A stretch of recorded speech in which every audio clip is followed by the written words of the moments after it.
Now, my dear devotees, all glories to Srila Prabhupada Ki Jai. Hare Krishna, Hare Krishna, Krishna Krishna, Hare. I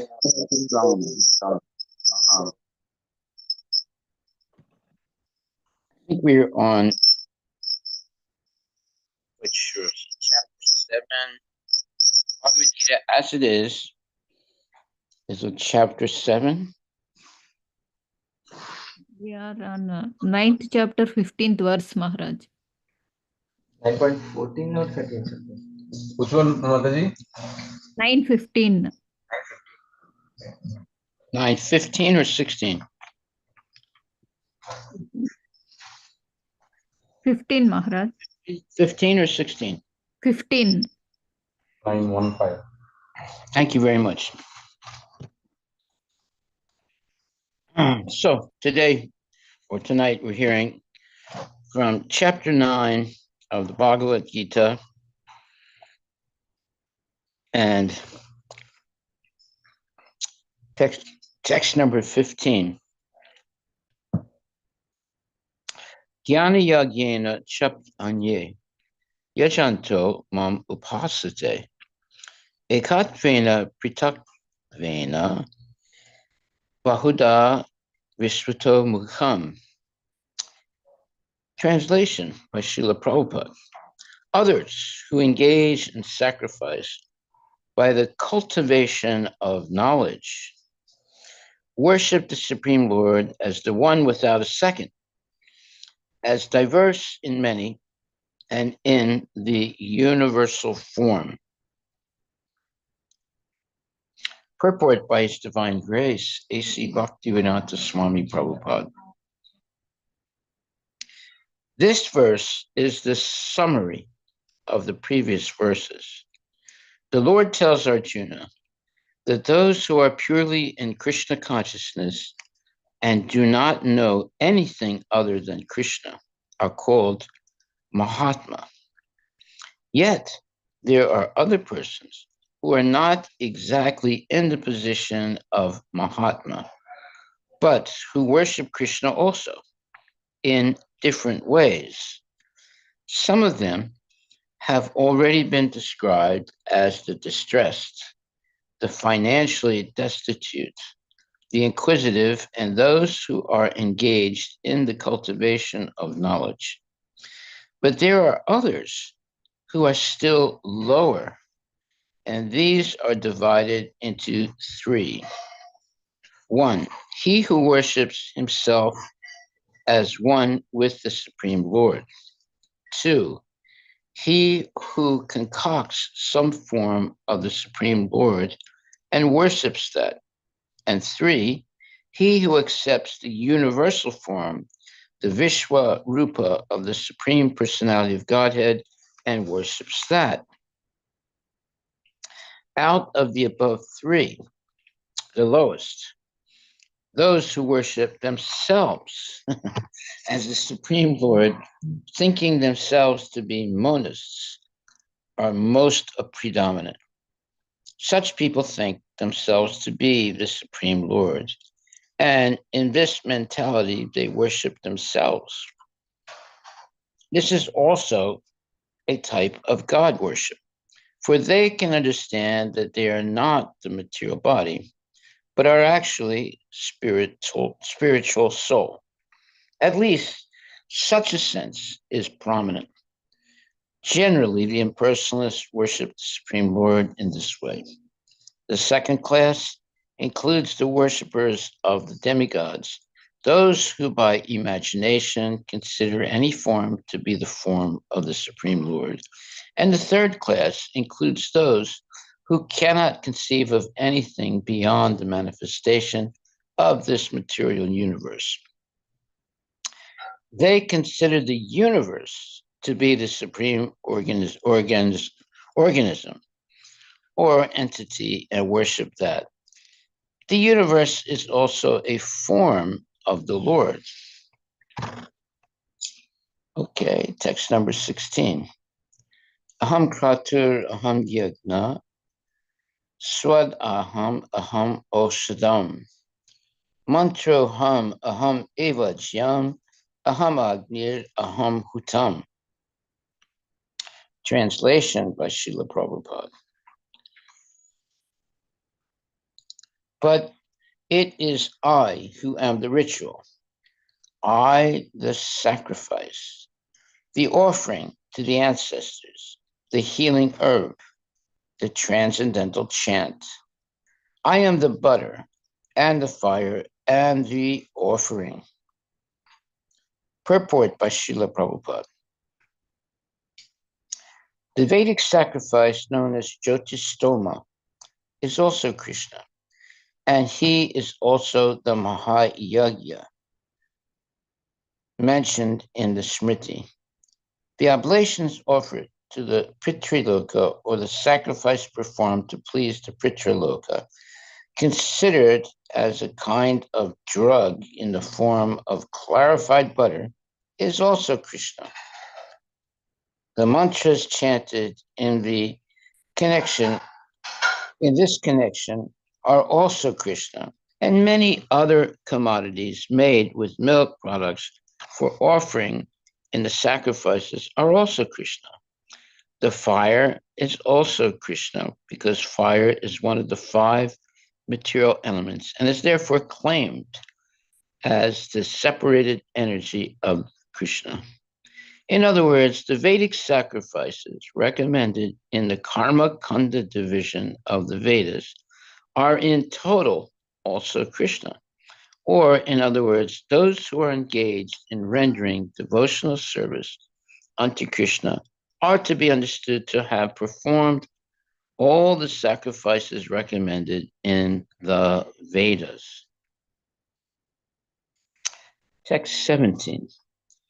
Pitaham asya jagato mata data pitamaha vedyam pavitram omkara riksama yajur evacha. Translation by Srila Prabhupada. I am the father of this universe, the mother, the support, and the grandsire. I am the object of knowledge, the purifier, and the syllable Om. I am also the Rig, the Sama, and the Yajur Vedas. Purport. The entire cosmic manifestations, moving and non-moving, are manifested by different activities of Krishna's energy. In the material existence, we create different relationships with different living entities who are nothing but Krishna's marginal energy under the creation of Prakriti.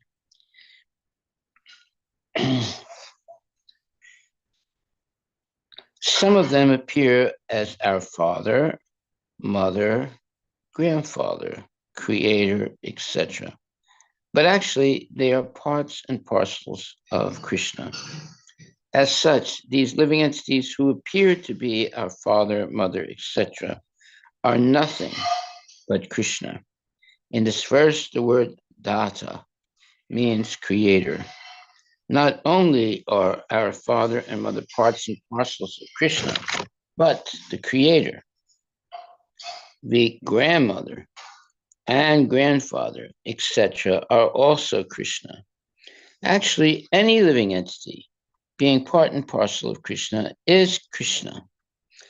All the Vedas, therefore, aim only toward Krishna. Whatever we want to know through the Vedas is but a progressive step toward understanding Krishna. That subject matter, which helps us purify our constitutional position, is especially Krishna. Similarly, the living entity who is inquisitive to understand all Vedic principles is also part and parcel of Krishna, and as such is also Krishna. In all the Vedic mantras, the word Om, called pranava, is a transcendental sound vibration and is also Krishna. And because in all the hymns of the 4 Vedas, Sama, Yajur, Rig, and Atharva, the pranava or Omkara is very prominent, is understood to be Krishna. So everything is Krishna. Text 18. Gatir Bharta Prabhu Shakshi Nivasa Saranam Suhit Prabhava Pralaya Sthanam Nidanam Bijam Avyayam. I am the goal, the sustainer, the master, the witness, the abode, the refuge, and a most dear friend. I am the creation and the annihilation, the basis of everything, the resting place, and the eternal seed. Purport of Srila Prabhupada. Gati means designation, where we want to go. But the ultimate goal is Krishna. Although people do not know it, one who does not know Krishna is misled, and his so-called progressive march is either partial or hallucinatory. There are many who make as their destination different demigods, and by rigid performances of the strict respective methods, they reach different planets known as Chandraloka, Suryaloka, Indraloka, Maharloka, etc. But all such lokas or planets, being creations of Krishna, are simultaneously Krishna and not Krishna. Such planets, being manifestations of Krishna's energy, are also Krishna, but actually they serve only as a step forward for realization of Krishna. To approach the different energies of Krishna is to approach Krishna indirectly. One should directly approach Krishna, for that will save time and energy. For example, if there is a possibility of going to the top of a building by the help of an elevator, why should one go by the staircase step by step? Everything is resting on Krishna's energy. Therefore, without Krishna's shelter, nothing can exist. Krishna is the supreme ruler because everything belongs to him and everything exists on his energy. Krishna being situated in everyone's heart and is the supreme witness. The residences, countries, or planets on which we live are also Krishna. Krishna is the ultimate goal of shelter. And therefore, one should take shelter of Krishna either for protection or for annihilation of his distress. And whenever we have to take protection, we should know that our protection must be a living force. Krishna is the supreme living entity. And since Krishna is the source of our generation, or the Supreme Father, no one can be a better friend than Krishna, nor can anyone be a better well-wisher than Krishna. Nor can anyone be a better well-wisher. Okay. Nor can anyone be a better well-wisher. Krishna is the original source of creation and the ultimate rest after annihilation. Krishna is therefore the eternal cause of all causes. Well, now we know how this universe is functioning. It's functioning completely by the mercy of the Lord or mercy of Krishna. Nothing is outside the purview or the nothing is outside the purview of Krishna. He's the controller of everything. Once we understand that, then we become what you would call a devotee of the Lord, because now we know who is the Supreme Personality of Godhead. No one is equal to him. No one is greater than him. Everyone is subordinate to him. That means he is the Supreme personality of Godhead. And it says that in this purport. It says, Krishna is the supreme living entity. And since Krishna is the source of our generation, or the Supreme Father, no one can be a better friend than Krishna, nor can anyone be a better well-wisher. Krishna is the original source of creation and the ultimate rest after annihilation. Krishna is therefore the eternal cause of all causes. There it is. Very, very clear statements. Text 19. Tapam yaham aham varsam nigri nam utsrajam cha amritam chaiva mityuscha sadasat chaham Arjuna. O Arjuna, I give heat and I withhold and send forth the rain. I am immortality, and I am also death personified. Both spirit and matter are in me. That means that Krishna is everything. We should not think that there's some other person, some demigod or some powerful person is making things happen in the material world. Everything is under the control of Krishna. Purport by Srila Prabhupada. Krishna, by his different energies, diffuses heat and light throughout the agency of electricity and the sun. During summer season, it is Krishna who checks rain from falling from the sky. And then during the rainy season, he gives unceasing torrents of rain. The energy which sustains us by prolonging the duration of our life is Krishna. And Krishna meets us at the end as death. But analyzing all these different energies of Krishna, one can ascertain that for Krishna, there is no distinction between matter and spirit. Or, in other words, he is both matter and spirit. In the advanced stage of Krishna consciousness, one therefore makes no distinctions. He sees only Krishna in everything.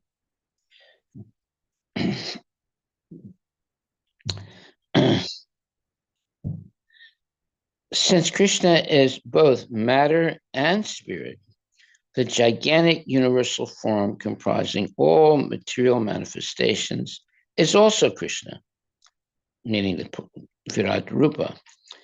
And his pastimes in Vrindavana as two-handed Shama Sundara playing on the flute are also those of the Supreme Personality of Godhead.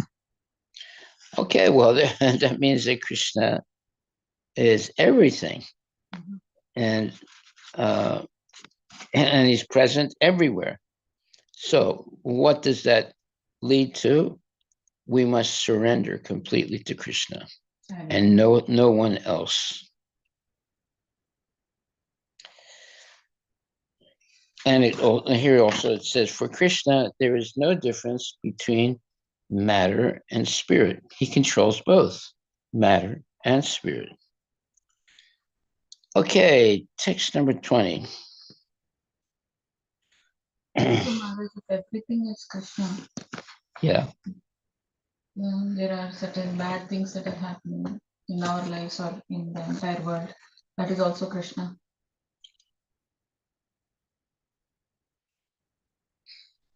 Well, nothing can happen without the sanction of Krishna. Mm. Bad things happen because we violate the laws of nature. Mm. So it's not Krishna's fault. It's our fault. Oh. Yeah. If we say, well, God did this and he did that, and I'm not responsible. Why is he doing this? No. Everything that happens is controlled by Krishna, but we have limited free will. So if we don't follow Krishna's instructions and we meet with tragedies, that's not Krishna's fault. It's our fault. A tragedy is a manifestation of our action. Yeah, but actually it's a manifestation of our not willingly surrendered to the Lord. Therefore, those type of things happen. Unwillingness. Just like sometimes a man will intoxicate himself, then he gets in a car and starts driving, and he kills somebody. Whose fault is it? Driver's fault. Yeah, it's not Krishna's fault. And now, what about the person that died? Was he destined to die like that? That's a question. Obviously, the person that got drunk and started to drive and then killed somebody else, both are connected in some way, some mysterious way. And therefore, we can understand that both have bad karma. So a devotee will always be praying to Krishna and following the rules and regulations of Krishna consciousness and not engaging in illicit activities. That's the only way to be protected. And Krishna protects his devotee. Konteya pratijanihi name bhakta pranasyati.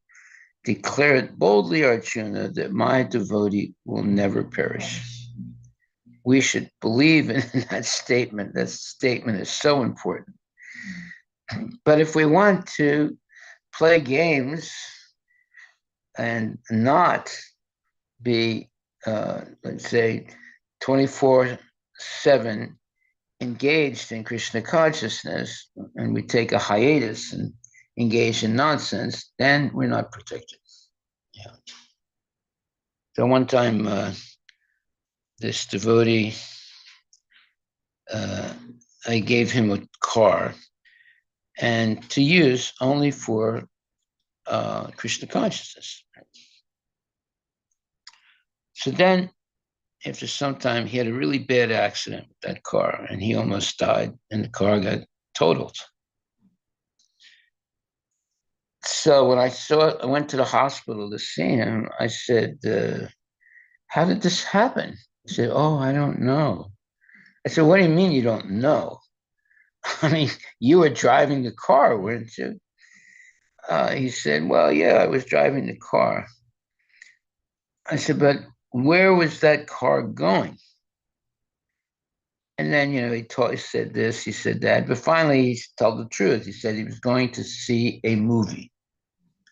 I said, that's not the purpose for which I gave you the car. I gave you the car to only engage in Krishna conscious activities. And you decided to use the car to go see a movie. Therefore, your purpose was not to serve Krishna, and therefore you were not protected by Krishna, and that's why you had an accident. I said, don't you understand? When you have received something like a car or anything in the service of Krishna and you misuse it, then you're not protected by Krishna. So, I don't know if he actually understood what I told him, but that's exactly what happened. He went and misused that car for sense gratification, and he had a terrible accident, almost died. So, therefore, here also it says,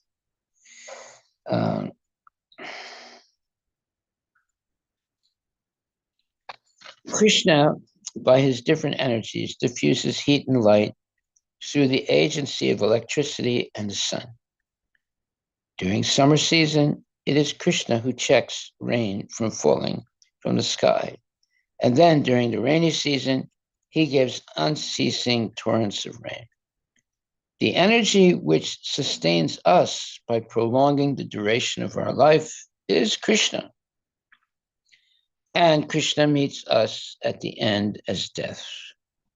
By analyzing all these different energies of Krishna, one can ascertain that for Krishna, there is no distinction between matter and spirit, or in other words, he is both matter and spirit.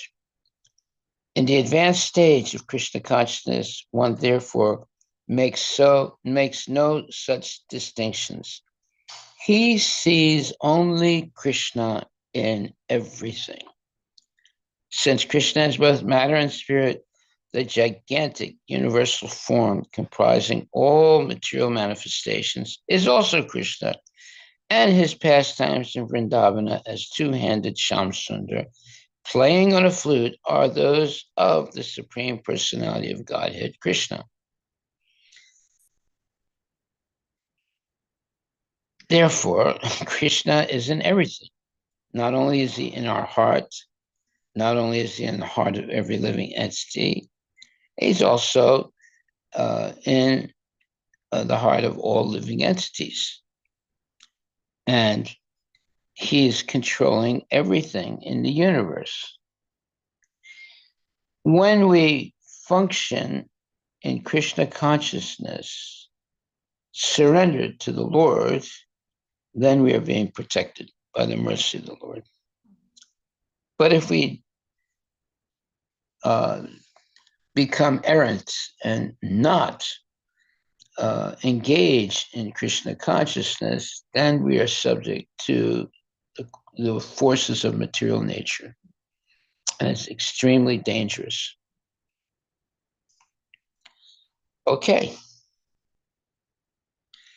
Since Krishna is both matter and spirit, the gigantic universal form comprising all material manifestations is also Krishna, and his pastimes in Vrindavan as two-handed Shamsundar playing on a flute are those of the Supreme Personality of Godhead, or Krishna. Okay. Text number 20. Those who study the Vedas and drink the soma juice, seeking the heavenly planets, worship me indirectly.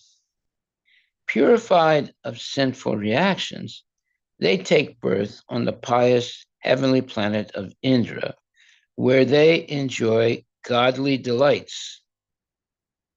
Now, there's a question. Is this good or bad? Actually, it's bad.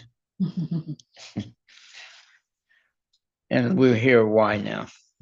The words Vidya refers to three Vedas, Sama, Yajur, and Rig. A Brahmana who has studied these three Vedas is called a Trivedi. Anyone who is very much attached to knowledge derived from these three Vedas is respected in society. Unfortunately, there are many great scholars of the Vedas who do not know the ultimate purport of studying them.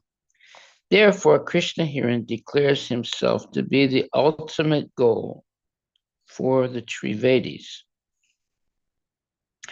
Actually, Trivedis take shelter under the lotus feet of Krishna and engage in pure devotional service to satisfy the Lord.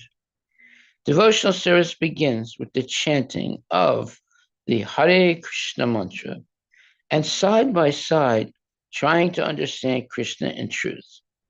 Unfortunately, those who are simply official students of the Vedas become more interested in offering sacrifices to the different demigods like Indra and Chandra. By such endeavor, the worshippers of different demigods are certainly purified of the contamination of the lower qualities of nature and are thereby elevated to the higher planetary systems or heavenly planets known as Maharloka, Janaloka, Tapoloka, etc. Once situated in those higher planetary systems, one can satisfy his senses hundreds of thousands of times better than on this planet. Yeah, but that doesn't mean he's liberated from the cycle of birth and death. So let's see what the next verse says. Tetam bukva swargalokam vishalam shine punye martyalokam vishanti evam trahi dharmam anuprapana gata gatam kama kama labante. When they have thus enjoyed vast heavenly sense pleasure and the results of their pious activities are exhausted, they return to this mortal planet again. Thus, those who seek sense enjoyment by adhering to the principles of the three Vedas achieve only repeated birth and death. Okay, well, this should be seriously understood.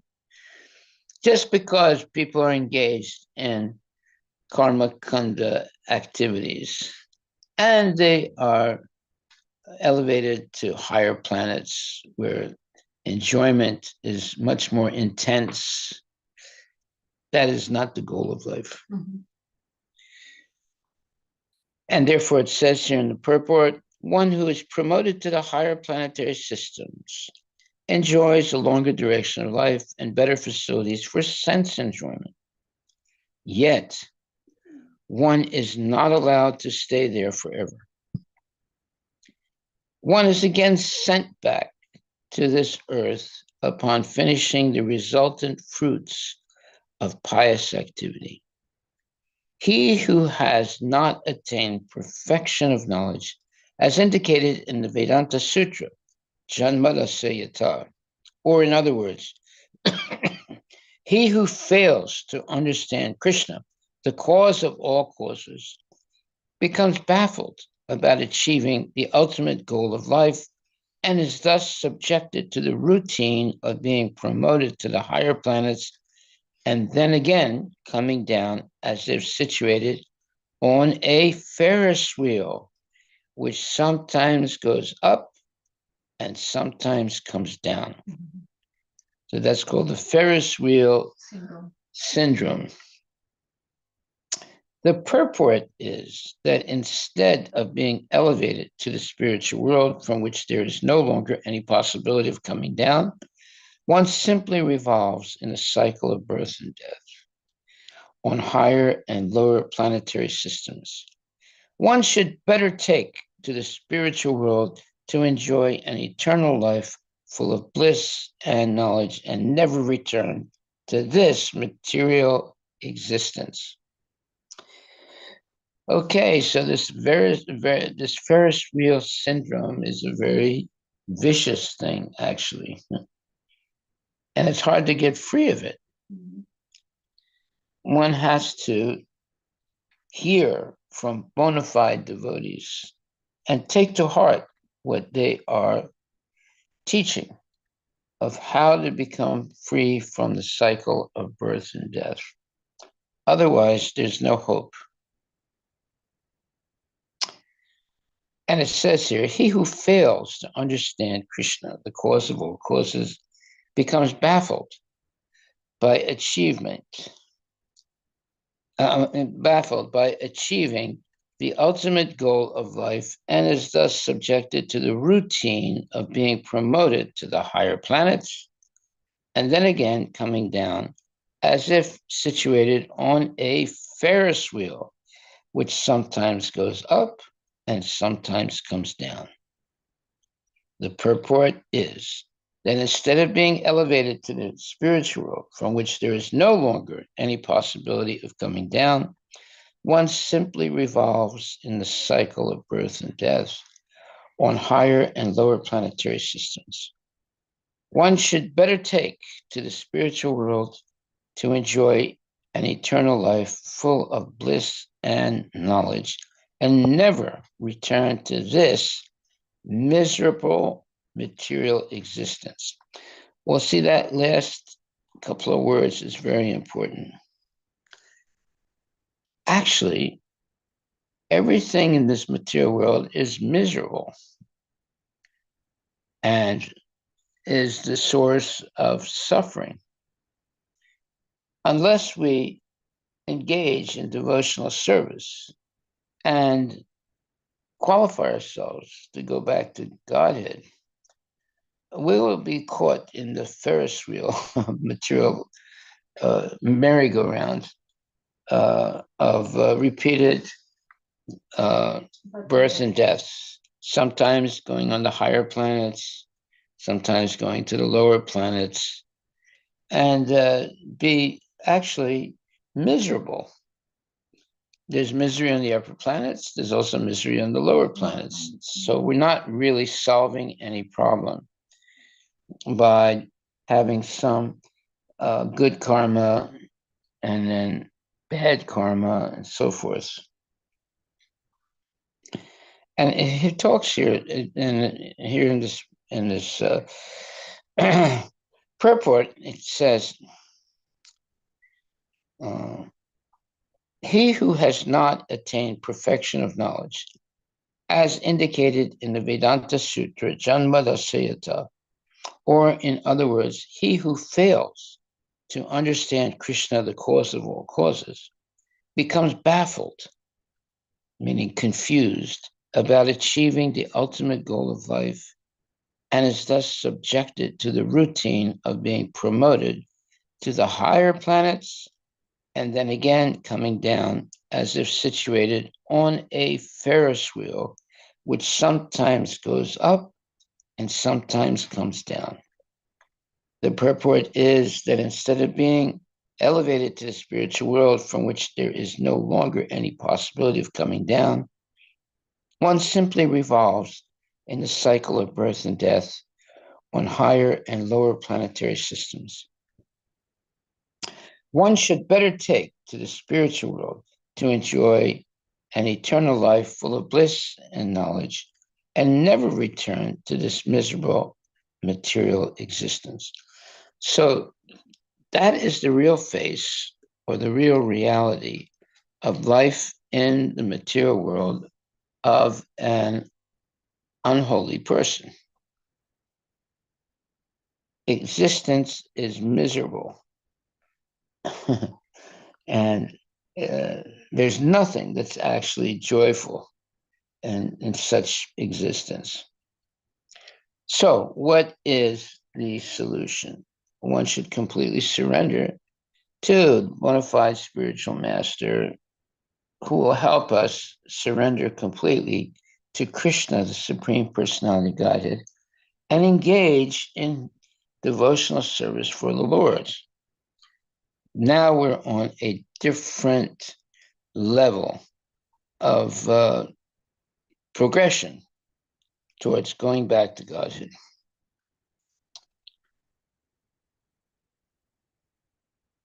He who fails to understand Krishna, the cause of all causes, becomes baffled, or meaning confused, about achieving the ultimate goal of life, which is going back to Godhead, and is thus subjected to the routine of being promoted to the higher planets, and then again coming down as if situated on a Ferris wheel, which sometimes goes up and sometimes comes down. The purport is that instead of being elevated to the spiritual world from which there is no longer any possibility of coming down, one simply revolves in the cycle of birth and death on higher and lower planetary systems. One should better take to the spiritual world to enjoy an eternal life full of bliss and knowledge, and never return to this miserable material existence. So that's the real face of existence in the mundane world. its miserable material existence. Okay. Are we finished? Yes, ma'am. Yeah. Are there any questions anyone would like to ask or comments? Questions or comments?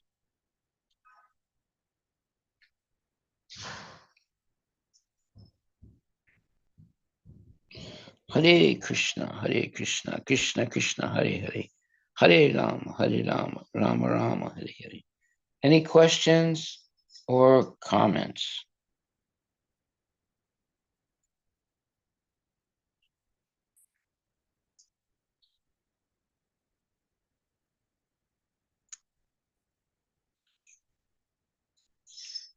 That is why knowing that Krishna is the cause of all causes and Krishna is our ultimate goal is so important. Not knowing this living entity will be just going through many, many lifetimes. We'll be on the Ferris wheel, Mm. sometimes going up, sometimes coming down, but never being liberated from the cycle. Because of Srila Prabhupada, we came to know that Krishna is our goal. Otherwise, we wouldn't even know that what our goal is. Exactly. Yes. So, therefore, by having a bona fide spiritual master and engaging in devotional service with other genuine devotees, one can actually very easily get out of the entanglement of birth and death. It all depends on association. But if we have mixed association or bad association, we'll never get free of the cycle of birth and death. Therefore, we should always stay in the association of very stalwart, sincere devotees, and in their company, learn more and more about our relationship with Krishna, which is what we're doing by reading the Bhagavad Gita and the Srimad Bhagavatam. We're learning more and more about Krishna in the association of devotees. But you have to set aside time. You can't say, well, I don't have any time. I have to do this, I have to do that. That's not going to solve any problems. We have to make the time. It's like we're making time every day in the morning and the evening to hear about Srimad Bhagavatam and Bhagavad Gita, the two greatest literatures in the history of the world that help us prepare ourselves for going back to Godhead. Haribol. Okay, thank you very much, my dear devotees. Please chant Hare Krishna and be happy. And don't worry about anything, because if Krishna sees that you're interested in him, he will take a serious interest in you and make sure that you are not going to fall away from Krishna consciousness. Haribol. Okay. Yeah.